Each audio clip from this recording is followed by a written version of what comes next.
بسم الله الرحمن الرحیم. ټولو نه اول دا خبره ذهن کې کینول پکار دي چې مونځ پرېښودل دا ډېره لویه ګناه ده. په اسلام کې شرک نه وروسته کومه لویه ګناه ده هغه مونځ پرېښودل دي.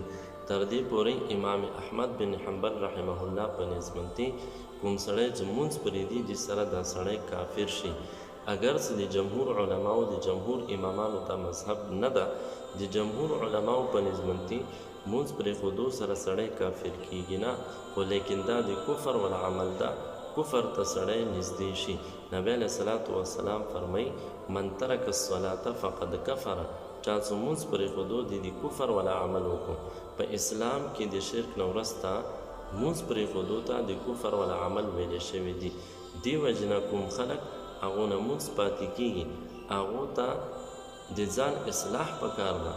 په هغه اسبابو کې غور او فکر کول پکار دي چې کوم اسبابو د وجې نه هغه نه مونځ پاتې کیږي. دویم نمبر، که چا نه مونځ پاتې شو نو دا صرف په توبې سره نه معاف کیږي، بلکې دې منطق قضا هم لازم او واجب ده. صرف توبه کافی نه ده، توبې سره سره قضا به هم کوي، او قضا مونځ دپاره وخت کم یو ده. نو نبی علیه صلات وسلام فرمایي من نام عن الصلاة او نسیها فلیصلها اذا ذکرها، چا نه چې مونځ پاتې شو د خوب د وجې نه یا مونځ ورنه په ویر شولو، نو دې ته کله هم دا یاد شي نو ادا د کی قضاءً. دې دپاره هر وخت کې دا قضا کولی شي، ما سوا د 3 وختونو نه، یو د نور راختو ټیم کې، یو د نور په زوال ټیم کې، یو د نور ډوبېدو په ټیم کې. په دې ټیم کې قضا مونځ نشي کولی. دین علاوه په هر وخت کې قضا مونځ کولی شي. او که چا نه مونځونه ډېر پاتې شوي دي او دې ته پته نه لګي، نو په هغه دپاره ته اسانه طریقه دا ده چې هر مونځ سره سره یو مونځ قضا ده هم کوي.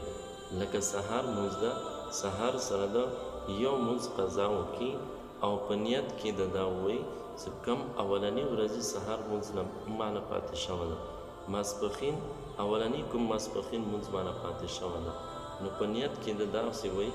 او څومره اندازه د دې وي، مثلا یو کال د دې اندازه ده چې یو کال به مانه مونځ پاتې شوی، نو یو کال پورې د دا طریقه وکړي، یا 2 کاله یا تر مرګ پورې هر مونځ سره سره یو قضا مونځ ده هم کوي.